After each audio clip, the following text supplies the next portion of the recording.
अस्सलामुअलैकुम। Programme night addition में हम आपको खुशामदीद कहते हैं। नाजरीन, मुल्क भर में कोरोना वायरस की जो तीसरी लहर है ये शिद्दत इख्तियार कर चुकी है। गुज़श्ता 24 घंटों की अगर हम बात करें तो 4,500 से ज़ायद अफराद कोरोना वायरस का शिकार हो चुके हैं, जबकि 40 से ज़ायद अफराद इस वायरस की वजह से जान की बाजी हार गए हैं। मुल्क में मजमूई तौर पर कोरोना के जो एक्टिव केसेस हैं इनकी तादाद 46,000 से तजावुज़ कर चुकी है, जबकि कोरोना के मुस्बत केसेस की शरह जो है ये 11% से ज़्यादा है।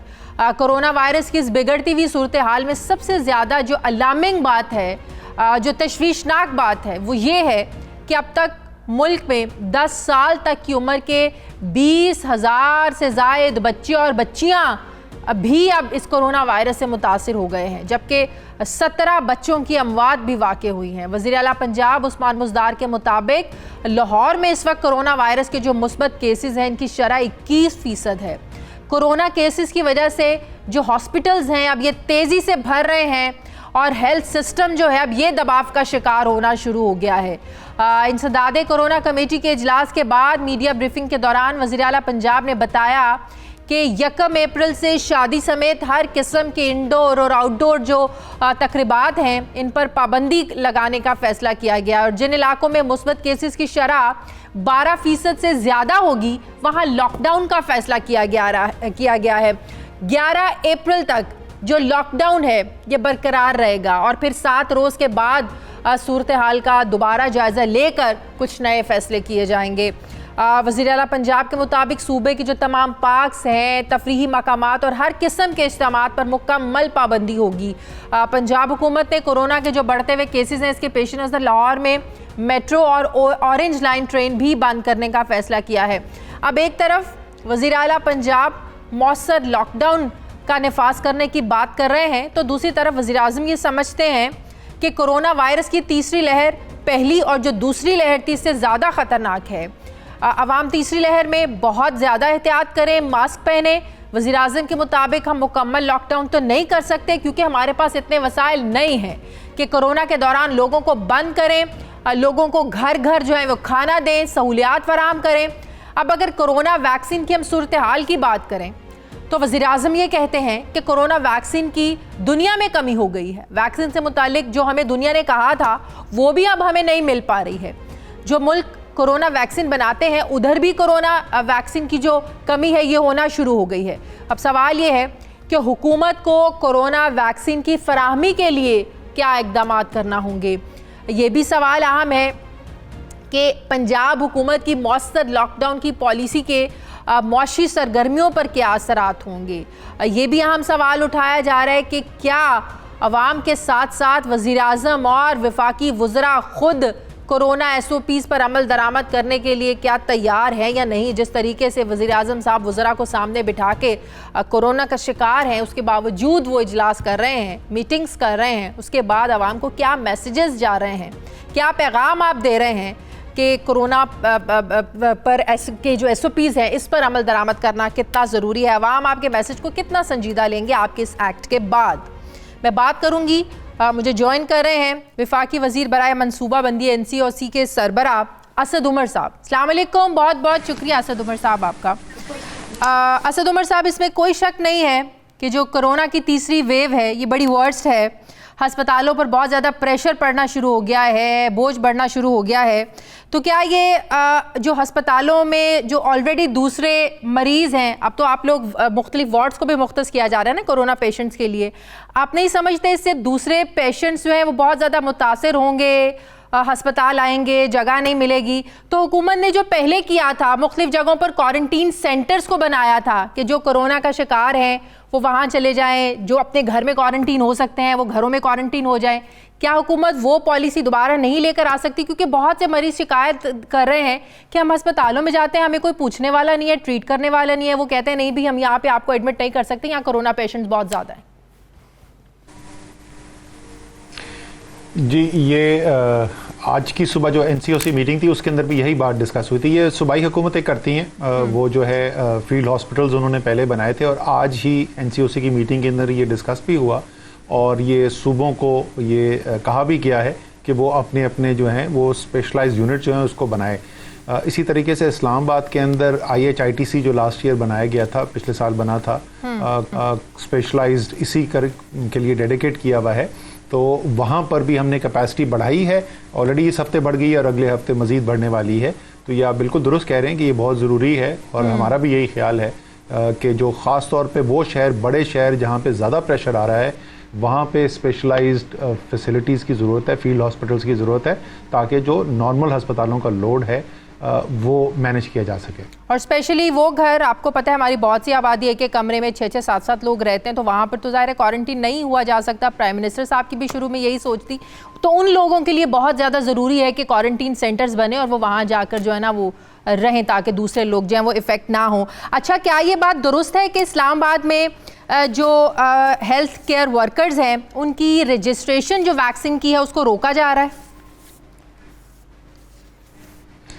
सर, इस्लामाबाद नहीं, सारे पाकिस्तान के लिए 6 हफ्ते से ज़्यादा रजिस्ट्रेशन खुली थी, बार बार पैगामात दिए गए और लाखों हेल्थ केयर वर्कर्स ने रजिस्टर भी किया और लाखों की वैक्सीनेशन भी हुई है उसके तहत।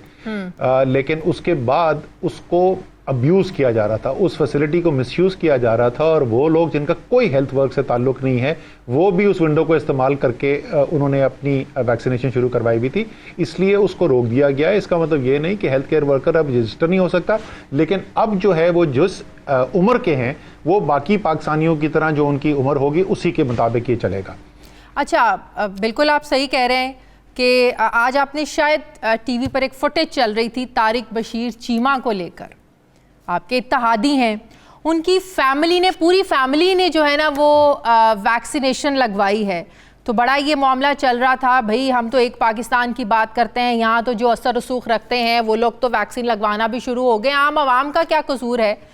तो आपको नहीं लगता इन चीज़ों को देखने की ज़रूरत है, पूछने की ज़रूरत है कि इस तरह तो हर बासर जो है वो सिफारिश लेकर जाएगा और उसकी फैमिली वैक्सीनेट हो जाएगी, बाकी गरीबों का, हम जैसे लोगों का क्या कसूर है? इसीलिए तो जो अभी मैंने आपको कहा इक़दामात, और मैं पहले भी बोल चुका हूँ, हमने सदर पाकिस्तान के लिए कोई एग्जाम्पशन नहीं की जब उनकी उम्र के लोगों को वैक्सीन लगनी शुरू हुई, जब सदर पाकिस्तान को लगी। वज़ीर आज़म के लिए कोई एग्जाम्पशन नहीं हुई, जिस वक्त उनकी उम्र के लोगों को लगनी शुरू हुई, उस वक्त उनको लगी। एक साहब हैं जो national command and operation centre NCOC के सरबराह है और वो काबीना की कोविड ये वैक्सीन जो है उसकी प्रोक्योरमेंट कमेटी के भी चेयरमैन है। आपने शायद नाम सुना उनका, असद उमर साहब जो हैं, उनको अभी तक नहीं लगी, उनके 20 बच्चों को नहीं लगी अभी तक वैक्सीन। हाँ, ठीक है ना, उन्होंने अपने लिए नहीं लगवाई, तो मैं क्यों किसी और को अलाउ करूंगा कि वो, तो फिर वो लोग कैसे लगवा रहे हैं? उनकी पूरी फैमिली, यंग लड़कियां और सब लोग लगवा रहे हैं। एक नहीं है, अल्हम्दुलिल्लाह आपकी ऑपोजिशन के बहुत बड़े बड़े लीडर जो हैं वो भी लगवा चुके और वो लाइन तोड़ के लगवा चुके हैं। ये पाकिस्तान का एक बहुत ही बुनियादी मसला है। पाकिस्तान के अंदर जो ताकतवर है ना, उसको कानून को वो मानता ही नहीं है, उसकी जिंदगी ही गुजरती है कानून के ऊपर, कानून उसके ताबे होता है बजाय के वो कानून के ताबे हो। तो उस माहौल के अंदर हम ये करने की कोशिश कर रहे हैं और अल्हम्दुलिल्लाह काफी हद तक हम कामयाब भी हुए हैं। और आपने कोई ऐसा स्कैंडल नहीं सुना होगा कि जो बराह रास्त, जैसे हमने कहा, leadership, president, prime minister, NCOC chairman, कोई हमें आपको अब्यूज करते हुए नजर नहीं आएगा। लेकिन ये हो रहा है और इसमें कोई शक नहीं है, और यही वजह बनी कि ये इसको एक्सप्लॉइट कर कैसे रहे थे। वो करते ये थे कि वो हेल्थ वर्कर की फील्ड के अंदर जाते थे और वो हेल्थ वर्कर की फील्ड के अंदर जाके उन्होंने कहा जी ये है तो 27 साल का, लेकिन ये डॉक्टर है। अब वो निम्स के सिस्टम के अंदर कोई डिग्री तो नहीं उसकी अपलोड होती ना, उसने एंट्री की वहां पे कि जी ये डॉक्टर है, 27 साल का, उसको आपने टीका लगा दिया। इसलिए हमने वो बंद किया है, क्योंकि जो भी सीरियस था कोई हेल्थ केयर वर्कर, उसको तो कोई शक नहीं होना चाहिए था ना कि वैक्सीन लगाने की अहमियत क्या है। 6 हफ्ते उसके पास मौजूद थे, 6 हफ्ते में भी अगर उसने नहीं कराया तो उसका क्या कह सकते हैं।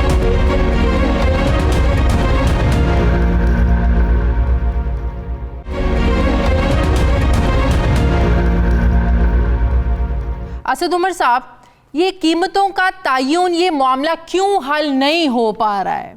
रूसी वैक्सीन जो है वो अगर इंटरनेशनल मार्केट में $20 में 2 डोजेज आपको लग रही हैं, तो यहाँ की प्राइवेट कंपनीज को क्या प्रॉब्लम है? वो $55 पे भी भाई हमें देने को तैयार नहीं है, नंबर 1। नंबर 2, अगर ये 8-9 हज़ार पे आ भी जाती है, चले प्राइवेट कंपनीज मान भी जाती हैं, तो जो एक गरीब बंदा है जिसने महीने का कमाना ही 10-12 हज़ार है, जो आपके ऑलरेडी एहसास प्रोग्राम के नीचे है, वो कैसे अपने आप को वैक्सीनेट करवाएगा? इसके लिए हुकूमत ने कुछ सोचा है? देखिए, पहली बात तो ये कि पाकिस्तान के हर शख्स को मुफ्त में वैक्सीन लगवाने की जिम्मेदारी जो है हुकूमत ने कबूल की हुई है ये सूबाई सब्जेक्ट, ये सूबाई हुकूमतों को करना चाहिए था, लेकिन कोई भी सूबाई हुकूमत ने अभी तक एक टीका भी नहीं लेकर आए। सारा का सारा जिम्मेदारी इस वक्त वफाक ने की हुई है। करना चाहिए इनको, नहीं कर रहे हैं। जब तक ये नहीं करेंगे सब हम कर देंगे। कोई एक पाकिस्तानी भी नहीं है जो वैक्सीन लगवाना चाहता है, उससे कभी 1 रुपए भी हम लेंगे। लेकिन साथ के साथ हमने ये कहा कि जिस तरीके से दुनिया के अमीर तरीन मुल्क जो हैं वहां पे भी वैक्सीनेशन का अमल महीनों से जारी है और कई महीनों जारी रहेगा, उसके बाद जाके सारे मुल्क की वैक्सीन लग सकेगी। तो फौरी तौर पे तो ये लग नहीं सकती। तो अगर कोई मुखय्यर शख्स है, वो कहता है जी मैं अपनी बारी का नहीं इंतजार करना चाहता, मुझे टैक्स पेयर के पैसे की वैक्सीन नहीं चाहिए, मैं अपनी जेब से खर्च करके मैं टीका लगवाना चाहता हूं, तो मेरे ख्याल में ये रीजनेबल बात है कि उसको इजाजत होनी चाहिए कि तो फिर आपने ये क्या पॉलिसी बना ली है? अभी तो 60-70 साल के लोगों को लग रही थी ना, अब उससे नीचे की जो एज के लोग हैं, 30 साल से ऊपर के लोग हैं, गरीब हैं, अफोर्ड नहीं कर सकते हैं, 40 साल वाले हैं, वो क्राइटेरिया कब से शुरू करना है आपने? कल जी 30 मार्च को हम पहले ही ऐलान कर चुके हैं, 50 साल से ऊपर वालों की रजिस्ट्रेशन खुल जाएगी और उसके बाद हफ्ते 2 हफ्ते के बाद जो है उनकी वैक्सीनेशन का अमल भी शुरू कर दिया जाएगा। इसी तरीके से बतदरीज हम नीचे आते रहेंगे। ये इतनी बड़ी तादाद है, अभी भी जो वैक्सीनेशन हो रही है, एडल्ट वैक्सीनेशन पाकिस्तान की तारीख में कभी इतने बड़े लेवल के ऊपर नहीं हुई। तो ये एक बहुत बड़ा काम किया जा रहा है। और जैसे मैंने कहा, दुनिया के अमीर तरीन ममालिक जो हैं वहां पे भी ये 8-8, 10-10 महीने, साल का अमल है। तो पाकिस्तान में भी जाहिर है टाइम लगेगा उसके अंदर। और ये क्यों किया गया है, उम्र से क्यों किया जा रहा है? क्योंकि जितने भी डेटा हमारे पास मौजूद था और सारी दुनिया में यही देखा गया कि कोरोना की बीमारी तो किसी को भी लग सकती है, वो 20 साल का हो या वो 60 साल का हो। लेकिन जैसे जैसे आपकी उम्र बढ़ती जाती है तो आपके लिए खतरा बढ़ता जाता है कि उस बीमारी से आपको ज्यादा नुकसान, शदीद नुकसान हो सकता है। इसलिए ये कहा गया कि जो सबसे ज्यादा जिनको खतरा है पहले उनको लगाई जाए और फिर हम आहिस्ता आहिस्ता ये ज्यादा नौजवानों की तरफ आते जाएंगे।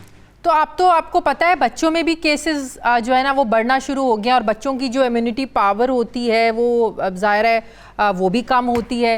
तो बच्चों के लिए डॉक्टर्स क्या एडवाइस कर रहे हैं? ज़ाहिर है डॉक्टर फैसल सुल्तान है, इस बारे में भी कोई स्पेशल कोई ख़ास पॉलिसी है कि बच्चों को लगनी चाहिए, नहीं लगनी चाहिए, और कितनी एज के बच्चों तक को लगनी चाहिए?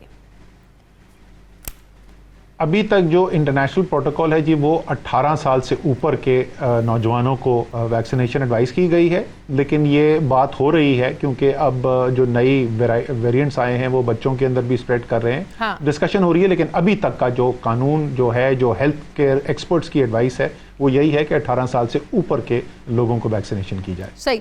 और जो कीमतों का मामला है, ये जो जुमेरात को काबीना का इजलास होने जा रहा है, ये कोई तयन हो पाएगा कि कितनी कीमत? 8,449 तो भाई कंपनीज को तो मंजूर ही नहीं है, वो इससे ज़्यादा करना चाहते हैं। तो क्या हुकूमत इजाज़त दे देगी कि जाएं, जितना आपको सूट करता है आप करें? नहीं, पहले तो यही इनिशियल लॉ ये लाया गया था कि क्योंकि इसकी प्राइस जो है कोई इंटरनेशनल मार्केट जो है ना डिटर्मिन है नहीं। वो इल्ज़ाम भी जो है वो बड़ा अच्छा है। एक तरफ वो कहते हैं कि $20 की बिक्री है, साथ ही ये कहते हैं कि दुनिया में कहीं बिकी नहीं रही। जब कहीं बिकी नहीं रही तो ये कैसे पता चल गया कि प्राइवेट सेक्टर के अंदर बाकी जगह $20 की है? तो शुरू में तो यही था, लेकिन फिर वो ये ख्याल आया और हेल्थ मिनिस्ट्री ने फिर ये फैसला किया कि नहीं, हम जो है वो उसकी रेगुलेशन करेंगे प्राइस की। और जो ड्रैप के कानून के तहत जो प्राइसिंग का बेसिस था किसी ऐसी दवाई का जिसकी इंटरनेशनल मार्केट जो है वो इस्टेब्लिश ना हो, प्राइवेट मार्केट, तो उस कानून की शिक के मुताबिक वो प्राइसिंग करेंगे। वो जो भी प्राइस बनती है वो वही फिर वो करेंगे। सही।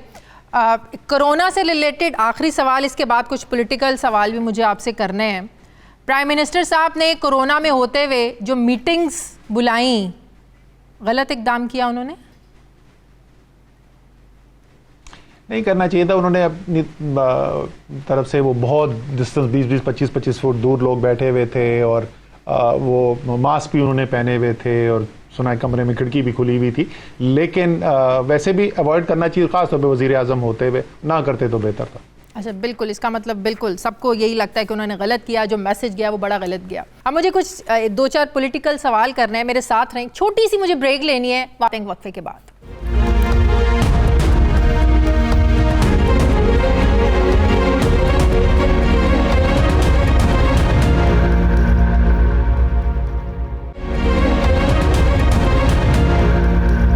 ब्रेक के बाद एक बार फिर से आपको खुशामदीद कहते हैं। असद उमर साहब मेरे साथ मौजूद हैं।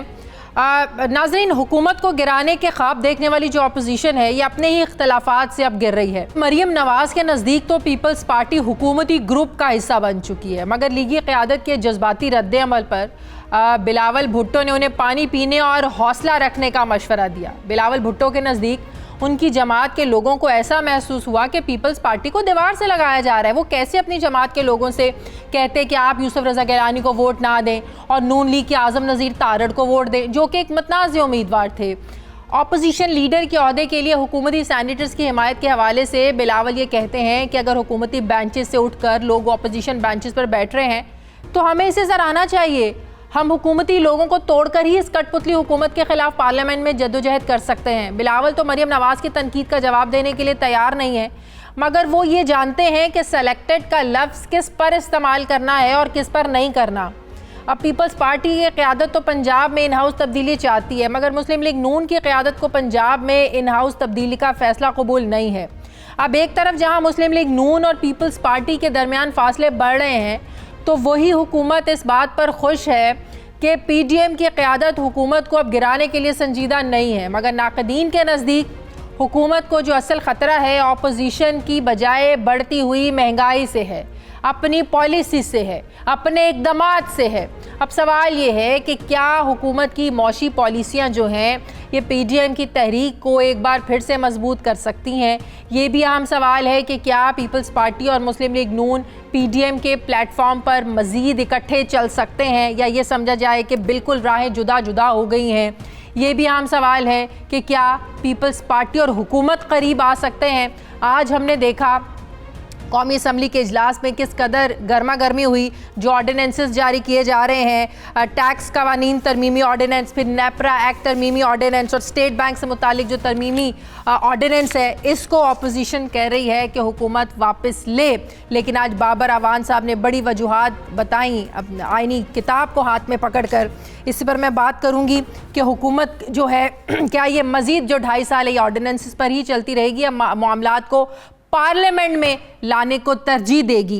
असद उमर साहब से मैं बात करती हूँ। असद उमर साहब, आज कौमी असम्बली में बड़ी बहस हुई, जो ऑर्डिनेंस हुकूमत लेकर आ रही है, नेपरा एक्ट तरमीमी बिल है, स्टेट बैंक तरमीमी बिल है, फिर टैक्सेस को लेकर अब अपोजिशन सवाल ये उठा रही है, आज एहसन इकबाल साहब ने भी उठाया, अपोजिशन के बड़े लोगों ने उठाया कि जो मनी बिल है ये नेशनल असम्बली के अलावा कहीं और से ओरिजिनेट हो सकता है। मनी बिल को ऑर्डिनेंस के जरिए भैया आप नाफिज क्यों करें? अपोजिशन सवाल उठा रही है, आप इसको पार्लियामेंट में लेकर आएँ, इस पर बहस करें। जब पार्लियामेंट का फोरम मौजूद है तो क्यों हर मसले का हल आप लोगों ने ऑर्डिनेंस ही बनाया हुआ है? अच्छा, पहली बात तो ये ऑर्डिनेंस के ऊपर जो है ना, वो क्या कहते हैं, ऑर्डिनेंस फैक्ट्री वो कहते हैं। वो आदादो शुमार जो हैं वो बाकायदा तौर पर बाकायदा तौर पर शाया किए जा चुके हैं। पीपल्स पार्टी की हुकूमत ने भी और मुस्लिम लीग नून की भी हुकूमत ने भी तहरीक इंसाफ से ज़्यादा ऑर्डिनेंस इशू किए थे। तो पहले तो वो इज्तिमाई तौर पर, मजमूई तौर पर ये बात बता दूँ, मैं आज असम्बली के फ्लोर पर था नहीं, तो मुझे नहीं पता उन्होंने किस चीज़ को मनी बिल कह रहे हैं। वो उनकी बात अगर मैं सुन लूंगा तो फिर मैं वो टैक्सेस में जो छूट वापस ले रहे हैं, फिर स्टेट बैंक को जो खुद मुख्तार करने का जो मामला है, इस सारे ऑर्डिनेंस के बारे में वो बात कर रहे थे।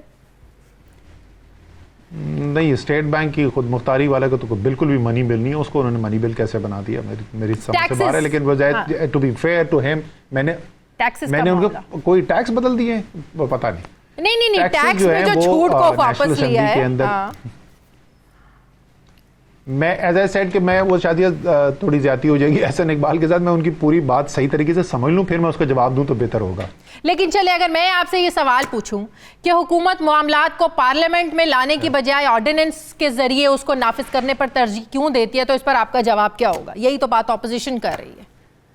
वो तो मैं आपको जवाब दे चुका हूं ना, कि जो एतराज कर रहा है उसने, हम दोनों पार्टियों ने हमसे ज्यादा ऑर्डिनेंसेस किए थे, तो वो एतराज करने वालों के लिए तो ये जवाब है। तो मुकाबले में चलेगा, मुकाबला होगा। ये अक्सर नहीं, ये मुकाबला नहीं। इसका मतलब क्या साबित हुआ? इसका मतलब ये साबित हुआ कि हमारा जो निज़ाम जो है उसके अंदर जो जिन्होंने आइन बनाया था उन्होंने भी कुछ सोच समझ के ऑर्डिनेंस की गुंजाइश रखी थी। कोई वजह है जिसकी वजह से ऑर्डिनेंस करने पड़ते हैं। इसलिए आइन बनाने वालों ने भी उसको शामिल किया इस चीज को, और जो भी हुकूमत आती है वो ऑर्डिनेंस करती भी है, तो इसका मतलब कोई मकसद है जिसकी वजह से उसको करने की जरूरत पड़ती है। अगर ये एक सिर्फ हुकूमती कमजोर, पार्लियामेंट काम नहीं कर रही है, पार्लियामेंट से आप एक काम करवा नहीं सकते, तो ऑर्डिनेंस की जरूरत पड़ती है ना। ऑपोजिशन साथ नहीं है, जब ऑपोजिशन खुद कह रही है कि आप पार्लियामेंट में लेकर आए, फिर क्या एतराज है?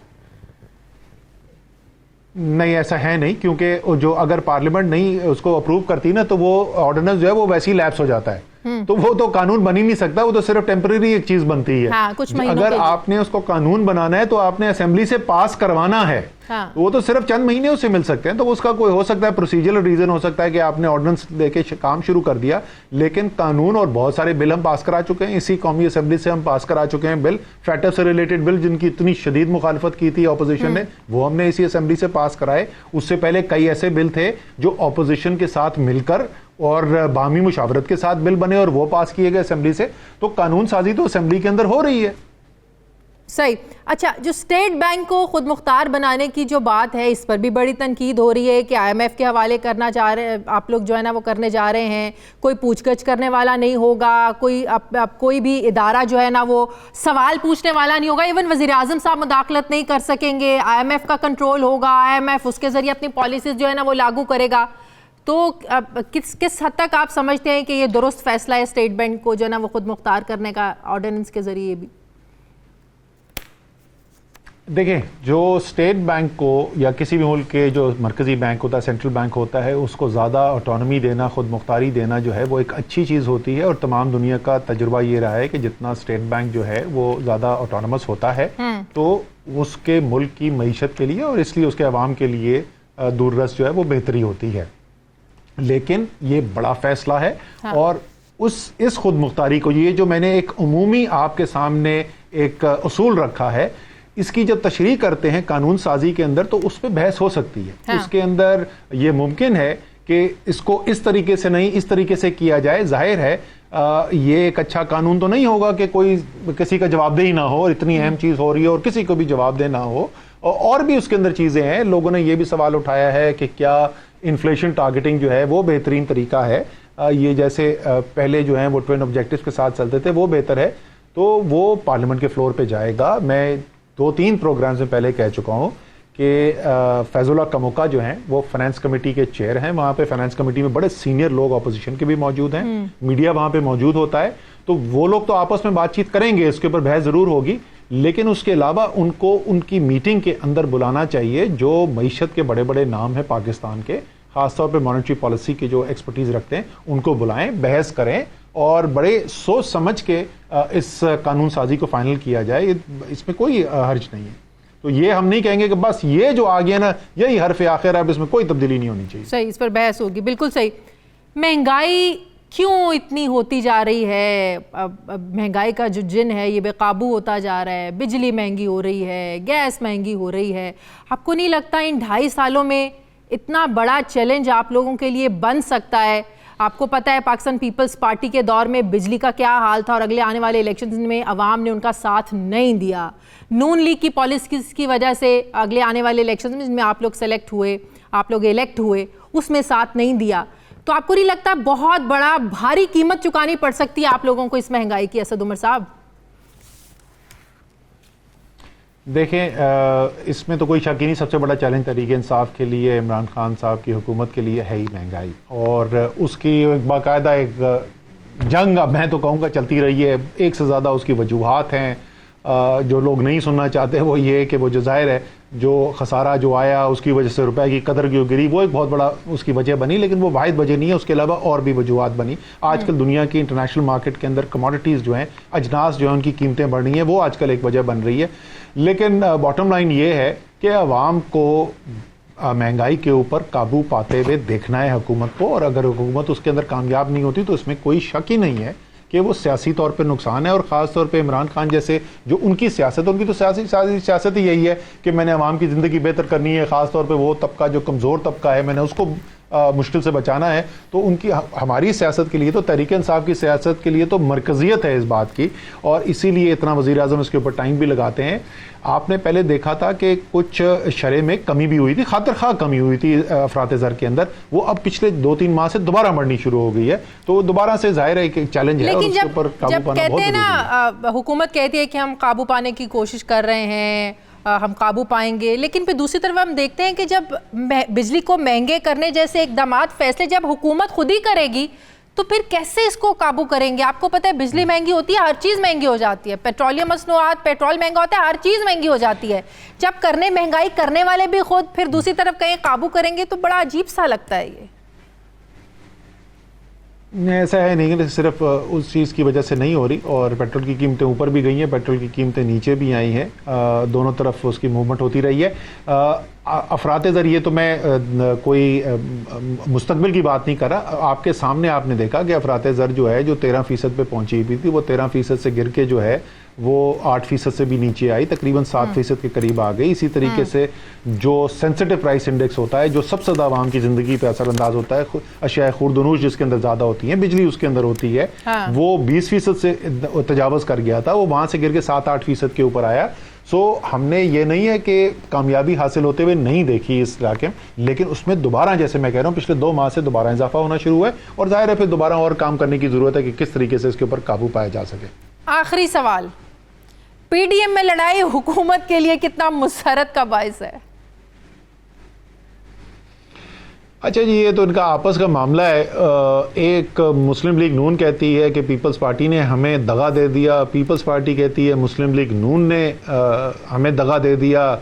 पता नहीं पहले वाले सही कहते हैं या दूसरे वाले सही कहते हैं या दोनों सही कहते हैं, हो सकता है दोनों ने एक दूसरे को दगा दे दिया हो, लेकिन हमारा तो पहले दिन से ये राय थी कि देखें ये एक कोई नज़रियाती तो कुर्बत है नहीं। हाँ। ये कोई एक पाकिस्तान को बेहतर बनाने के मिशन पे तो निकले हुए नहीं है, अपने अपने ज़ाती मुफाद हैं, उसके लिए साथ मिलके जब इनको बैठना पड़ता है तो वो साथ बैठ जाते हैं। जब उनको लगता है कि साथ मिलके बैठने में नुकसान है, हमारे ज़ाती मुफाद अब एक दूसरे से टकरा रहे हैं, तो वो अलग हो जाते हैं। तो कोई बात नहीं कि शायद आपको क्या पता चले 2 महीने के बाद फिर ये साथ होके बैठ जाएं, लेकिन जिस किसी ने भी दोनों में एक दूसरे के साथ दगा दिया, एक टेंशन तो थी, बड़ी ज्यादती की है। टेंशन तो थी, एक टेंशन तो थी, हमें क्या टेंशन होनी है? कोई टेंशन नहीं हमें मैंने आपको ये बड़े लोगों को मैंने बताया था कि अगले दिन जो था वो कॉन्फिडेंस का वोट लेने जा रहे थे। अब वो कॉन्फिडेंस का वोट, अब तो सब लोग बोल रहे हैं कि ओहो हो, अब तो हुकूमत परेशानी इंतहा में, वजीर आजम के एतमाद का वोट होने वाला है। उससे एक दिन पहले वो हमारे पास एजेंडा आया अगले दिन का, महंगाई के ऊपर मीटिंग थी, वजीर आजम वो मीटिंग कर रहे थे। वो नहीं वो बैठ के देख रहे थे कि इस वक्त वोट कौन डालेगा कौन वोट नहीं डालेगा, वो इस पे कर रहे थे कि मैंने आवाम की जिंदगी बेहतर कैसी करनी है। तो उनको तो कोई टेंशन नहीं थी, बाकी हाँ ऑपोजिशन वालों को काफी टेंशन थी। ठीक है, बहुत बहुत शुक्रिया। वफाकी वजीर बराए मनसूबाबंदी एनसीओसी के सरबराह असद उमर साहब मेरे साथ है, थैंक यू वेरी मच। मुझे ब्रेक लेनी है नाज़रीन, वापस आते हैं छोटे से वक्फे के बाद।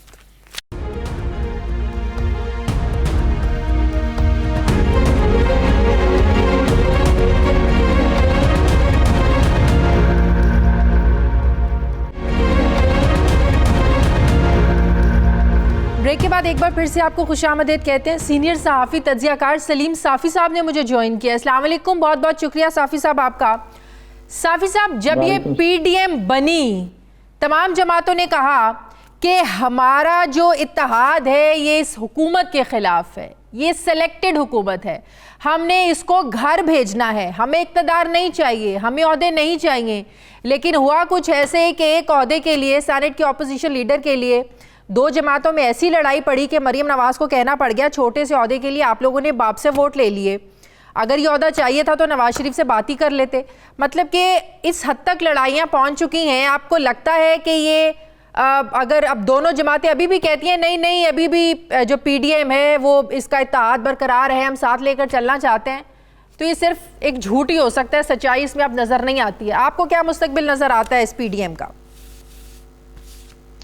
देखिए, मैं कतियत के साथ कोई बात तो नहीं कर सकता, और इसलिए कि पाकिस्तानी सियासत में सब कुछ मुमकिन होता है। दूसरी बात ये कि ये पीडीएम का अलायंस बनने से पहले भी ये जमातें एक दूसरे की मुखालिफ थी। हाँ। लेकिन चंद मुश्तरका गोल्स की वजह से वो इकट्ठी हो गई थी। मसलन पीपल्स पार्टी और मुस्लिम लीग नून रिवायती हरीफ रही हैं और ये भी ऑब्वियस है कि मुस्तकबिल में दोबारा एक दूसरे की हरीफ होंगी।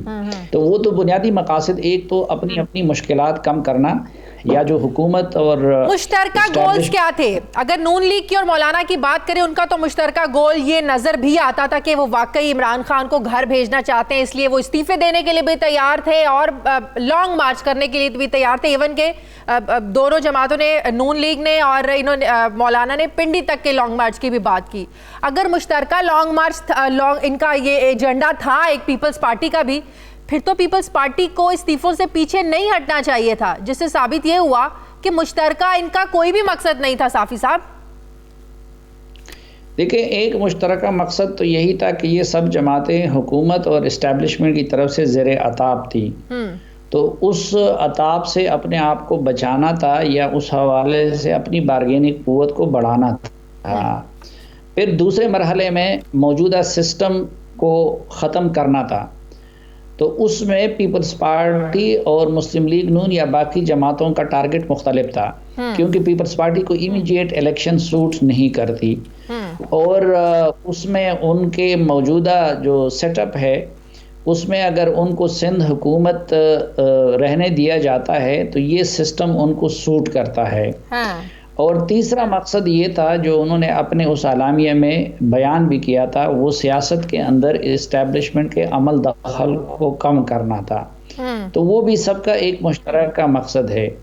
अब उसमें जब आप इत्तेहाद बनाते हैं तो कुछ चीज़ों पे आप एक जमात को एकमोडेट करते हैं, कुछ पे दूसरे को एकमोडेट करते हैं। तो शुरू में तो पीपल्स पार्टी ने लॉन्ग मार्च का और इस्तीफ़ों का वादा करके बाकी जमातों को एकमोडेट किया था और उनके हाँ में हाँ मिलाई थी, लेकिन बाद में पीपल्स पार्टी मुसलसल अपने वादों से पीछे हटती गई और अपने मकासद के उसूल को हासिल करते ही वो साथ साथ जो पीडीएम की तयशुदा बातें थी उससे पीछे हट, मतलब के मामले क्या से वजह पीछे थी? हट कोई गई। पसे पर्दा कोई जो डील हो रही थी, पसे पर्दा कोई सेटलमेंट की कोशिश की जा रही थी पीपल्स पार्टी के साथ?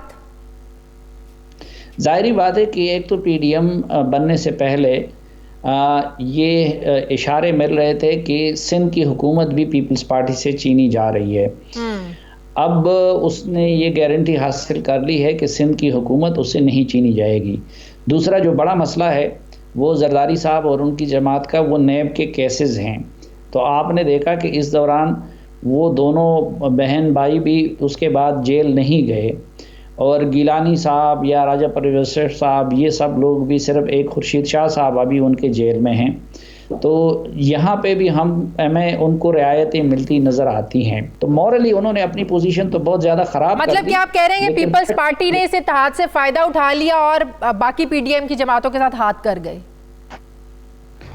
मेरे ख्याल में फ़ायदा तो वक्ती है, लेकिन लॉन्ग टर्म में पीपल्स पार्टी ने अपने आप को शदीद नुकसान भी पहुंचाया है। अभी आगे आप जाके देख लें कि पीडीएम के इजलास में वो एक डिफेंसिव जमात की हैसियत से बैठेगी और पीपल्स पार्टी के लिए इतना आसान नहीं है, क्योंकि उसको ये एहसास है कि अगर पीडीएम से वो अलग हो गई और फिर उस तनहा हो गई जिस तरह माजी में तनहा थी, तो फिर उसको ऐसी मार पड़ेगी कि माजी की मार को शायद वो भूल जाएंगे और फिर ये दीगर जमातें भी उसकी मदद के लिए नहीं आएंगी। तो इन सब कुछ के बावजूद पीपल्स पार्टी के लिए ये छोड़ना भी इतना मुश्किल नहीं है। लेकिन जो लॉन्ग टर्म में बड़ा नुकसान पीपल्स पार्टी ने अपने आप को अपना कर दिया वो ये कि हर बंदे के जहन में ये बात बैठ गई कि ये जमहूरियत की और इस तरह की बातें पीपल्स पार्टी वो सिर्फ आयवाश के लिए कर रही है और असल में सिंध हुकूमत पीपल्स पार्टी की कमज़ोरी और नैब केसेस उसकी मजबूरी है। तो इसका मतलब हम अब कह सकते हैं कि इस पीडीएम से हुकूमत को कोई खतरा नहीं रहा, हुकूमत खतरा महसूस करती थी, इसीलिए वुज़रा जो आते थे प्रेस कॉन्फ्रेंसेस करते थे, पीडीएम पर तनकीद करते थे। अब हुकूमत बहुत हद तक रिलैक्स हुई है, ऑल्दो बहुत से चैलेंजेस हैं, महंगाई से निपटना है और बड़े मामलात है, कोविड है, लेकिन हम ये समझें कि अब पीडीएम के प्रेशर से निकल आई है हुकूमत अब। हाँ, नहीं, मेरे ख्याल में तो देखें कि पहले भी पीडीएम कोई सीरियस थ्रेट नहीं थी हुकूमत के लिए और अब भी इमीडिएटली तो नहीं रहेगी। इस हुकूमत के लिए खुद इस हुकूमत की कारकर्दगी सबसे बड़ा ख़तरा है। अलबत्ता अगर पीपल्स पार्टी निकल जाती है पीडीएम से, तो रमज़ान के बाद फिर पीडीएम माइनस पीपल्स पार्टी वो एक जेन्युइन थ्रेट वो भी बन सकता है इस हुकूमत के लिए। नहीं तो अभी भी आप बात कह रहे हैं कि निकल जाती है, निकल तो गए, जो कुछ कर दिया ऑपोजिशन लीडर के ओहदे के लिए पाकिस्तान पीपल्स पार्टी ने। मुझे तो एक बात समझ में नहीं आ रही साफ़ी साहब, ये जमात इस्लामी की पॉलिटिक्स क्या है?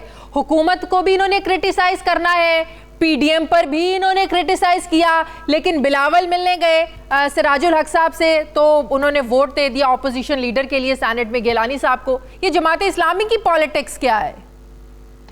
जमात इस्लामी की पॉलिटिक्स ये है कि आजकल जमात इस्लामी सब कुछ कर रही है लेकिन पॉलिटिक्स नहीं कर रही है। वो सिर्फ दावत व तबलीग कर रही है, इज्तिमात कर रही है, अमीरी जमात उससे तकरीरें कर रहे हैं, लेकिन उसकी पॉलिटिक्स की कोई सिमत मालूम नहीं है।